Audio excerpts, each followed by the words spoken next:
تازہ ترین ویڈیوز کے لیے چینل کو سبسکرائب کر کے بیل آئیکن اور آل نوٹیفیکیشن پر کلک کریں تاکہ آپ کو ملے ہر خبر سب سے پہلے۔ اور ناظرین، کراچی میں سمندری طوفان کا خطرہ ٹل گیا۔ بحیرہ احمر میں بڑھنے والے سمندری طوفان کا رخ مسقط کے ساحل کی طرف ہو گیا۔ کراچی میں گزشتہ روز کہیں ہلکی اور کہیں تیز بارش کا سلسلہ جاری رہا۔ سب سے زیادہ بارش گلشن حدید میں 39 ملی میٹر ریکارڈ کی گئی۔ بارش کی وجہ سے تمام دن موسم خوشگوار رہا۔ ٹھنڈی ٹھنڈی سمندری ہواؤں کے باعث شہری دل فریب موسم کو دن بھر انجوائے کرتے رہے۔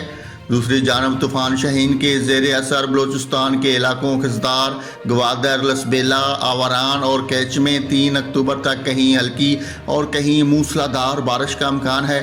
محکمہ موسمیات نے لسبیلا، پسنی، گوادر، تربت اور جوانی میں اربن فلڈنگ کا خدشہ ظاہر کیا ہے۔ محکمہ موسمیات کے مطابق تیز ہوائیں کمزور تعمیرات کو نقصان پہنچا سکتی ہیں۔